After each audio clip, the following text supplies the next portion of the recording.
where we did the first official launch. And we had generated so much interest during the beta process and from people hearing about us writing the course. We had over 100 people actually enrolled in the first offering of the course. In fact, it was so much that about 2 months before we had the course, SANS actually called me up and asked me if I had another week free, and we actually broke the attendees into 2 weeks. And I ended up teaching ICS410 the week before the conference, as well as the week after the conference. So it was a long 2 weeks of ICS teaching for me.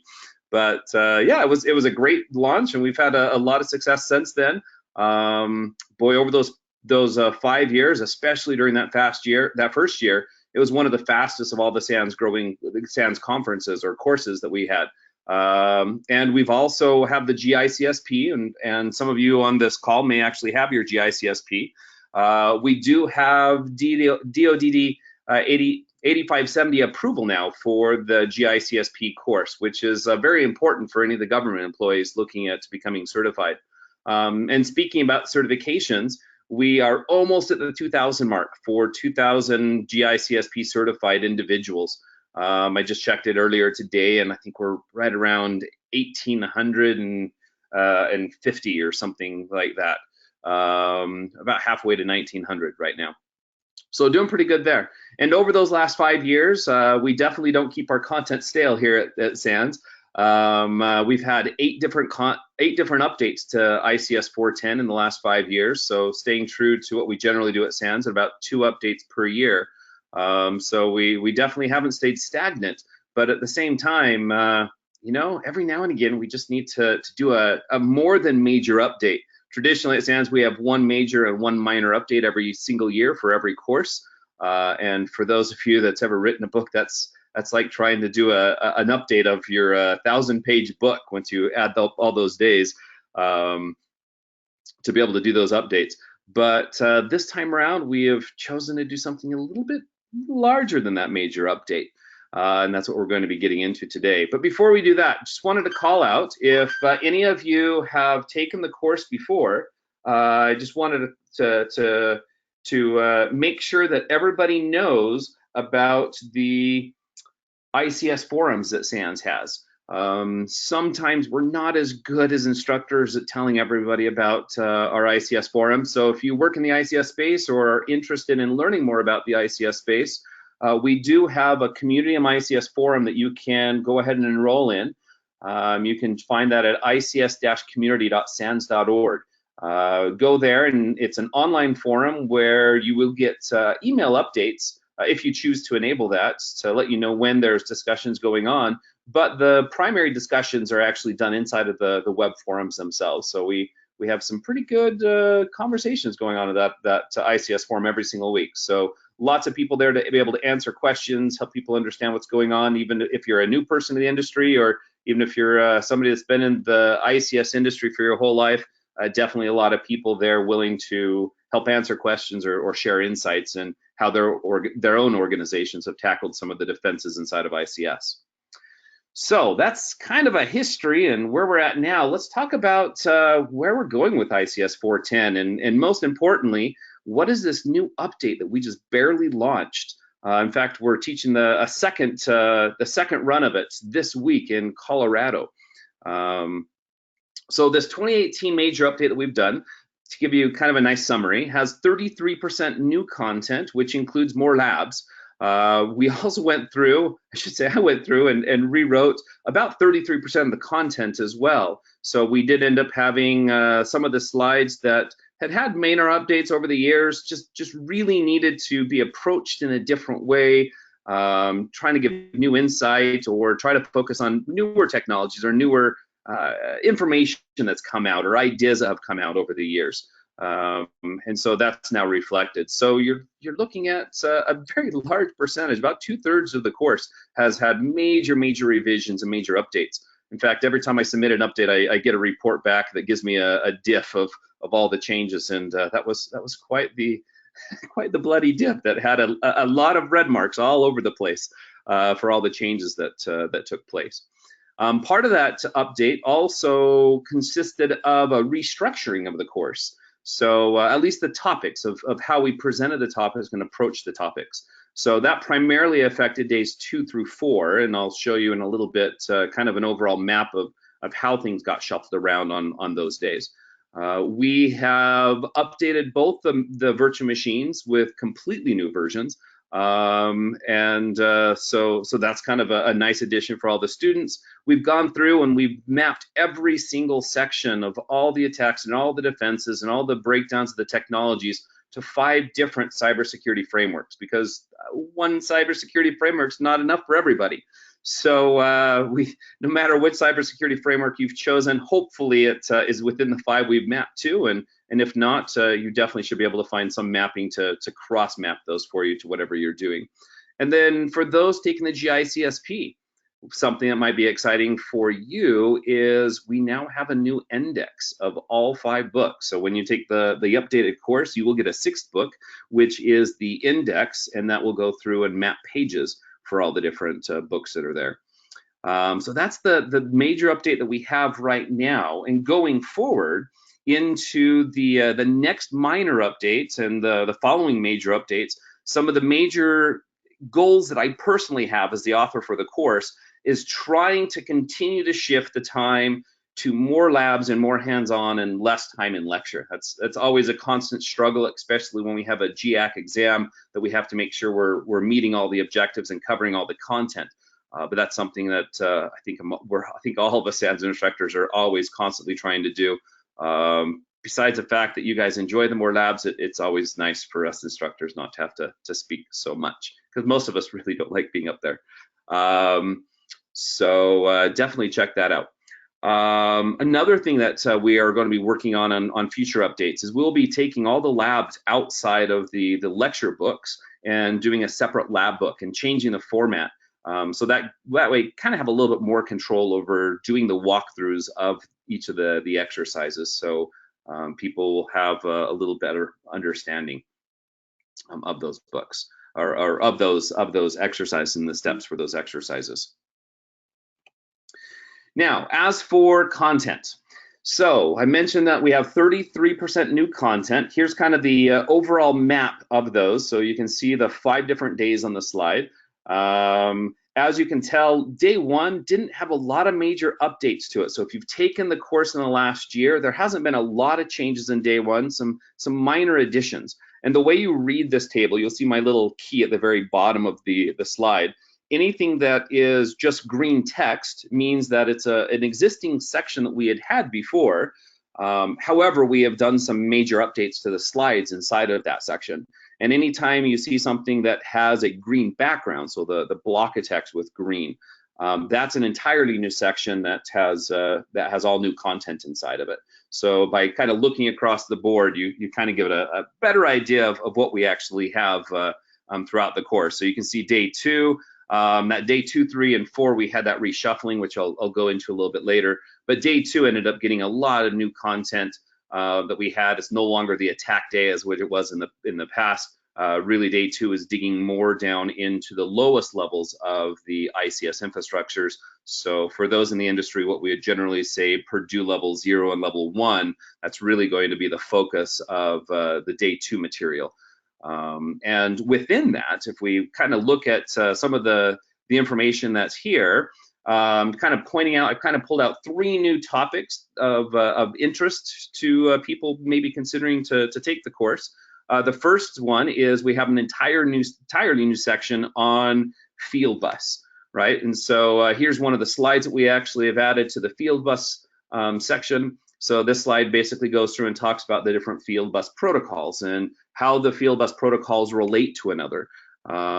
So we've had several different IEC standards that go through and define exactly what Fieldbuses are, and I've gone through those standards and tried to map those based on not only the protocol families, but what each of the vendors and each of the other related IEC standards or other standards outside of IEC have actually mapped that too, to give people a better understanding of when we talk about Fieldbus and the protocols at that lowest level of the ICS infrastructure in Purdue levels 0 and 1, you know, which ones are serial-based protocols, which ones are Ethernet-based protocols, meaning that it sits directly in an Ethernet frame and doesn't have multiple layers or doesn't leverage TCP/IP.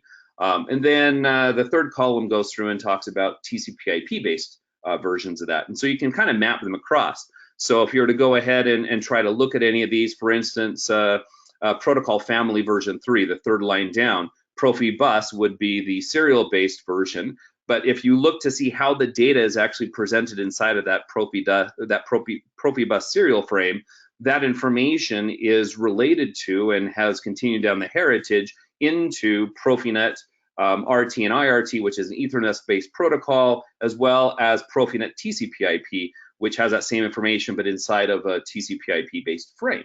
So that's kind of something fun to do. To kind of give people an overview of the lay of the land for Fieldbus, which is very obscure to non-engineers some days. Related to that, we actually do have some new exercises. I mentioned we have a lot of new exercises. Here's actually a screenshot from one of those exercises. So we still have the Velocio PLCs, just like we have had for the last couple of years. I think we introduced the Velocio PLCs about 3 years ago. Over that time, we've kind of added new exercises, and the new exercise we've added for the PLC this time is to explore its serial-based capabilities. Something that PLC had was a Modbus RTU, or a serial version of Modbus that was available on that PLC. And we now have implemented that inside of the class, and we go through and do an exercise where we interact with that serial-based protocol, as well as capture that serial-based protocol and do some dissections with Wireshark of the raw serial traffic. So that's something that's kind of something fun for people that's never tried to capture serial communications, especially Fieldbus communications. Another topic that we actually have that we've introduced into the course is another section, or I should say a section of a section, kind of a subsection of safety and different types of safety devices and protection equipment. So we had mentioned it before, but we didn't really have a ton of information inside of the course, and we hadn't really addressed a lot of the new capabilities in the safety systems and how the safety systems in some of the newest equipment have been integrated into the controllers themselves. So now we have a section that goes through and talks about what does a traditional safety system look like when you have a safety system that's physically separate than the controller themselves, and how does that compare to the newer safety technologies where you have a safety system integrated into the controller, right? And we talk about all the benefits from a technical perspective and a business perspective in merging those two together, but we also try to be very realistic about what were some of the negative aspects or some of the disadvantages that creates for cybersecurity and defending our systems, right? So that's a new section that we have inside of the course. So it kind of gives you a little bit of a highlight or a peek inside of some of those new sections. If you were to you go back to that original one, I had all the new green sections. You notice there was another big green block at the beginning of day 5. Just verbally, I don't have a slide on it, but wanted to call that out as well. We had talked about ICS security governments on day 5 before, and we had talked about different types of strategies, but we never really did tie ourselves to a framework. We had used NERC CIP as examples for cybersecurity regulation, but we didn't really present a framework to try to help guide people in designing or creating that cybersecurity program inside of your organization. And after looking at all the different options, we did end up deciding to go through and do an introduction of some of those, specifically going into IEC62443, which is actually one of the biggest standards that this whole course and the GICSP is actually founded on. But specifically for something that's a little bit more approachable and available to organizations internationally, we did create we did add a section in there specifically going into more depth about how to create an ICS security program based around the NIST cybersecurity framework, right? And then once again, of course, mapping that back to the IEC 62443 for those organizations that want to do those mappings. So as for the restructure, traditionally how we've had the course over the last 5 years, we've had the overall structure of the course pretty much the same. The first day was kind of an overview of ICS to try to help IT people and people without engineering backgrounds understand what this new world of ICS is, And then day 2 would be the attack day, where we help all the engineers and the people with ICS backgrounds that don't have a strong cybersecurity background, kind of help them understand what are some of the vulnerabilities and the way people attack us. And then we'd go into day 3 and day 4 for defenses. So it was overview day 1, attack day 2, day 3 was defenses of workstations and servers, and day 4 was defenses of network communications and devices. One of the big challenges we had with that is we ended up having to go through the entire technology stack inside of the control systems multiple times. We'd go through it all the first day to give people an overview, then we'd do it all again the second day to give people an understanding of where the attacks are, right? So working from the PLCs all the way in up to the master servers at the highest levels of our control networks. And then we'd have to do it again when we get into the defenses. So I've taken days 2, 3, and 4 and kind of have shuffled and reorganized how that information was presented. And then, of course, added the new material that's there. And sorry about the weird way this slide is actually laid out. It was the best way I could actually make this work for inside of the original document where all these mappings were and with all these arrows. But if you look on the right-hand side, there's day 2, day 3, and day 4. On the upper left, so if you kind of turn your head to the right, the upper part of the slide is the original course, and the lower half is going to be the new updated course, so where all the green is. And you'll be able to see the arrows kind of pointing where things get mapped. So some of the information in day 2, you see 3 different sections that did actually stay in day 2, but more of those sections, most of those sections from day 2 ended up getting pulled down into day 3 and day 4. So to kind of give you a better understanding of how we're laid out now is we basically, after we do the overview on day 1 starts at controllers and sensors and actuators at the lowest level, and then kind of slowly build our way up into the higher levels of our control systems that look more IT-like. We then go ahead and do the same thing across day 2 and day 3 and day 4, where day 2 we're focusing on those lowest levels, the things that are, the new and the unique things inside of control networks, the things that IT people haven't been exposed to, or the devices that have more unique challenges or defenses that are different than what we can generally do inside of the IT environment. So by doing this, we're staying more ICS focused during the first half of the course, and then kind of slowly working our ways back up to the higher levels of our control network that are more IT-like, right? And that definitely, I think, has really helped so far as we've run the course. People kind of understand that flow and understand more of the uniqueness of ICS, especially considering the fact that we've now dug into and provided a lot more content around level 0 and level 1 of that Purdue model of the controllers and the actuators and all the fun things we find down there in the lower realms. And then day 3, we get into kind of the Purdue level 2, where we get into HMIs and historians, and then into day 4, we end up getting back up to Purdue level 3 and the perimeter to our control networks. How do we do remote access into the ICS environment? How do we do DMZ environments to be able to limit the control or limit the flow of data between our control networks and the enterprise themselves?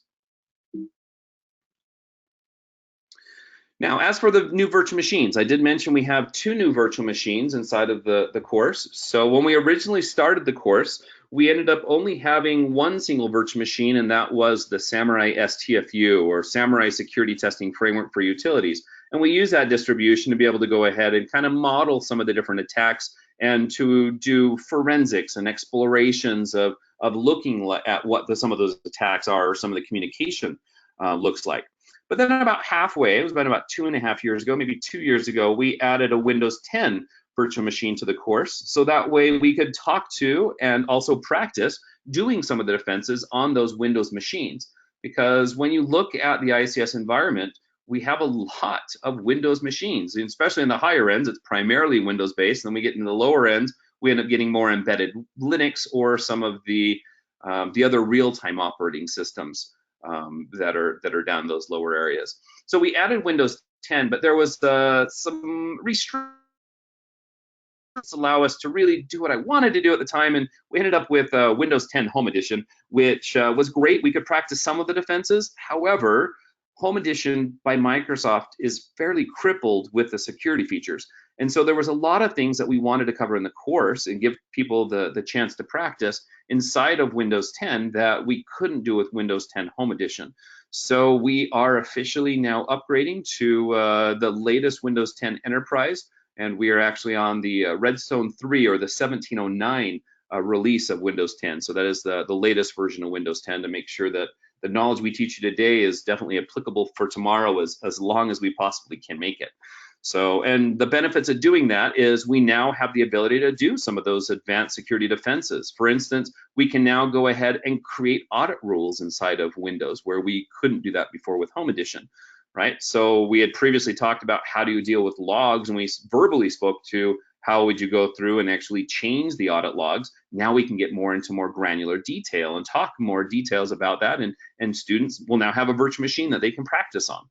Another feature that we had that we didn't have before was the ability to use defenses like App Locker and Device Guard, which are some of the newer defenses that we have, which are amazingly strong and powerful for their capabilities, and definitely something we need to consider as a valid defense inside of our environments, especially environments that we can't patch and we can't change once we go into production, or have very limited capabilities of patching or changing those on very long time frames, right? Technologies like App Locker and Device Guard are a perfect match for those environments. App Guard is Microsoft's whitelisting solution that's included for free inside of Enterprise. So if you can get to the point where you harden your ICS equipment as you are doing the initial site acceptance test before you go into production, right? And you get locked into production with a whitelist in place that only the executables that the engineers have designed and have approved actually can run on the box. That definitely gives you a lot stronger capability than trying to deal with something like antivirus where you have to update, which we can update on some of those machines, right? So that gives us a lot of great capabilities to dig more into some of those very strong defenses we can take advantage of. As for SamuraiSTFU, that is an open source project that I have been running for the last 5 years, and that project has officially been replaced with a new project. Really, it's just a complete ground up rebuild and a name change. There was a lot of confusion between some other distributions I did in the web pen testing world for SamuraiWTF, the web testing framework, since everybody always gets those acronyms messed up with unfortunate acronym collisions out there.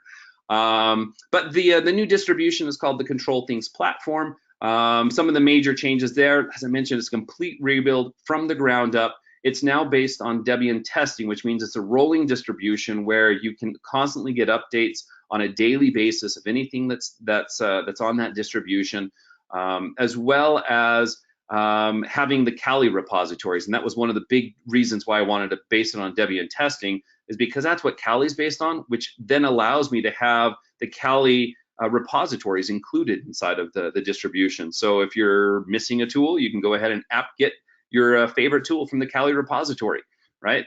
Amazing work that those guys do. So we can kind of take advantage of that.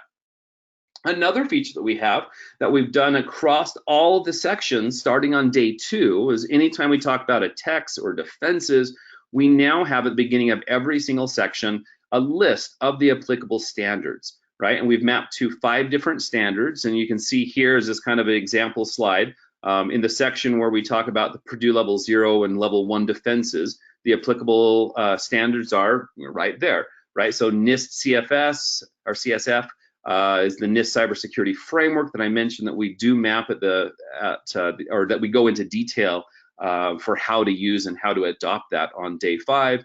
We go into ISA and IEC 62443 and how those will actually map to them and some of the different documents and versions that are there. We go into ISO and IEC 27001 for those organizations that choose to map to 27001. We go into the NIST's SP 853, which a lot of companies up to this point may have linked to or connected to over time. And COBIT 5 we also go into as well to help people understand for those that are trying to map to COBIT. So kind of give people a wide variety of cybersecurity frameworks and how you map. So that way, every time you get into any of the sections of the course, if if you currently have some type of a cybersecurity framework, or you're trying to do that after you finish the course, you'll be able to go back and hopefully very easily map each of the sections back to each of the standards that you're trying to follow. And finally, for those that are preparing for the GICSP, or will be preparing for the GICSP, so if any of you have coworkers or employees that are looking at going through the program or in the course anytime soon, we now do provide that extra sixth book, as I mentioned, which is the index. And here's kind of a little snippet of 2 of the pages, basically going through and taking all the different terms, the defenses and the ICS equipment and protocols, putting them inside of this index and mapping them to which books and page on those books. So if you kind of look into detail, 2:, so if I was to go ahead and look at that very first line, oops, see if I can get my mouse back here. There we go. So on this very first line, this app locker line, you can see that it's 4:23. Basically 4 stands for book 4. :23 means it's on page 23 of book 4. So that's now included automatically inside of the course. So if you want to build your own indexes, we have a starting point for you. Now you can go ahead and kind of dig that even deeper and do whatever you need to do that helps you study best for the course themselves. And that's kind of all I have for you, is kind of as a summary of what we actually have. Before we give you guys a chance to do some questions and answers, I just wanted to call out 2 different ICS events that we do have coming up. So in Europe, we do have our ICS Summit, European Summit, that's going on here in just a couple weeks. So on June 18th in Munich, we do have that European Summit for ICS. So if you are listening to this from Europe and you're interested in attending an ICS Summit, definitely go check that out. And here in the United States, of course, most people know about the Orlando Summit that we have, but we do have an annual ICS Summit inside of Houston, focusing more on oil and gas because of the strong oil and gas organizations that exist there in Texas. So that is coming up. The summit is going to be on October 1, and that is a dedicated summit with presentations. And then we have trainings going on from October 2nd to October 6th. So check that out if anybody is interested. And with that, I'll go ahead and open it up for questions for anybody that has a question for me or the updated course. All right, thanks for that great presentation. We do have a question ready for the Q&A. However, if anyone has a question for Justin, please enter it into the questions window now. Our first question is, how quickly is the exam updated versus the class? Is the update considered complete then? All forward-going trainings and exams? Very good question. So the update for the exam does follow fairly quickly. I know that as I do a major update, there's about a 3 to 4 month period as we go through quality control, have teams work through all the exercises, have copy editors go through all the books and catch all of my errors and typos, as I'm sure I probably had some in this slide deck since I didn't have anybody to go through them for me for the WebExes. But during that same time period, we do have the GIAC team that goes through the course and tries to realign the questions to the course. So they start writing new questions and adding those new questions. As for when they're actually released, since I'm actually firewalled off, I'm not allowed to see those test banks or be a part of that process because of our ANSI accreditations. I don't know exactly when they go live. So I believe that is usually fairly close to when the course go lives or within a couple months following that time period. So if you have previously taken the course in the last couple months and you are getting ready to take it, probably, I doubt many of you will see any of the new questions. Anybody taking the new update, you'll probably have some of the older questions and not get the newer questions initially for the first month or two, but there should be a minimal layover between those two. So if you have the old version, you really probably don't get the new questions. New people don't usually, have to worry too much about the older questions. So the good news is, even though it's a major update, as I mentioned, we have a lot of new content. And so that's going to be one of the bigger probably issues, but until they get the questions out, I don't think it's much of an issue. Carol, do you have any feedback on that? I know that you maybe have a different perspective as you may be able to see this question before or hear from other instructors. I'm sorry, I don't have anything to add to that. I try. That's the problem with having just the instructors together here trying to do this presentation. But that is a good question, and I haven't ever heard complaints in the past. So go ahead. Okay, we do have another question though. If I buy on demand now, do I get the new 410 curriculum? If you buy on demand now, no, the new on demand curriculum is not updated. In fact, that's what I was doing before this call and after this call is finishing recording that new on demand curriculum.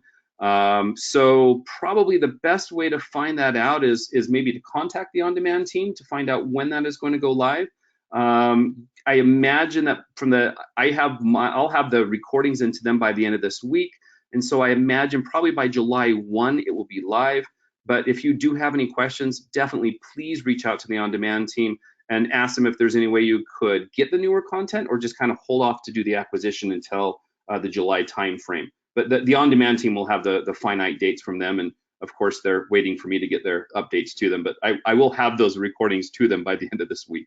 All right, thanks. So someone asks, are the updated slides going to be made available on the ICS community site?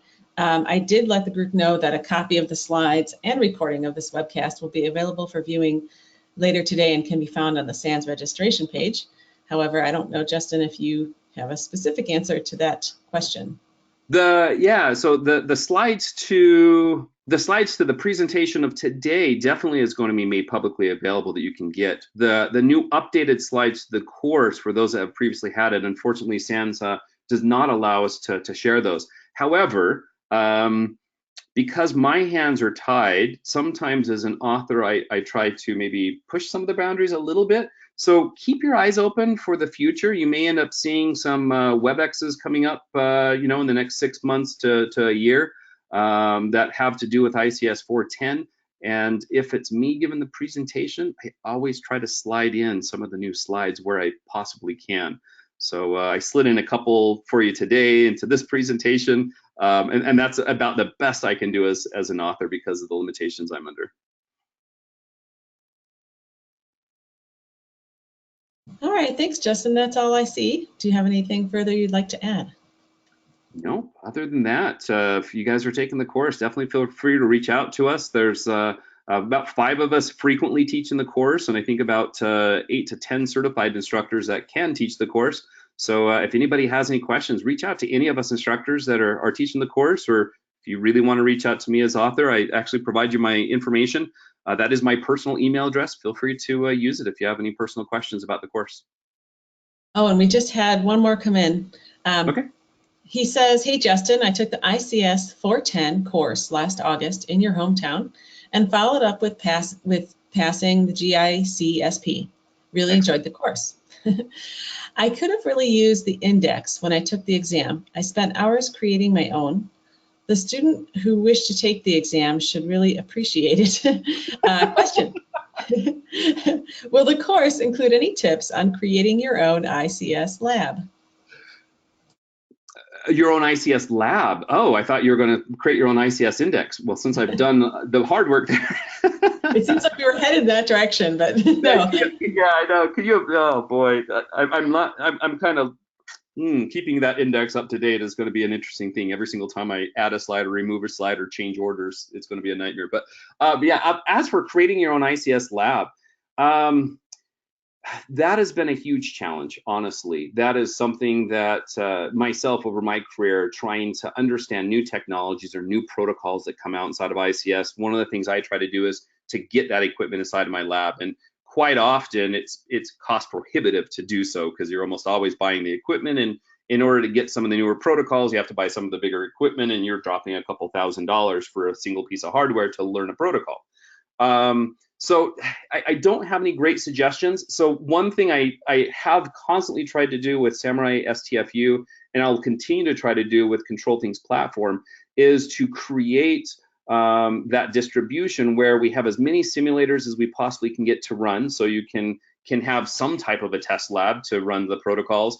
I'll be able to provide as many network captures, so you have some network captures of some of the ICS protocols, and you can at least use Wireshark to try to learn the protocols or understand how to look through those protocols. In fact, I think Control Things platform has 14 different ICS protocols now in it.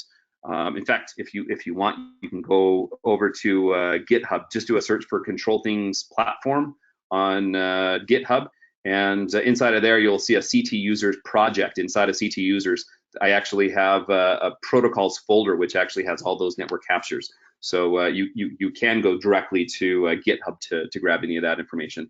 But short of that, yeah, there's not a lot you can do in simulated environments inside of ICS without having contracts with the vendors themselves. So we don't have anything built in. If you do have any questions, I would say the best thing to do is probably just reach out to me privately, and I can try to answer any questions or give you some list of devices you can go ahead and look at that are fairly inexpensive, that will at least give you some type of a testing environment to go with. But like I said, it's not going to be comprehensive or all-inclusive, because I haven't found a solution for that myself either.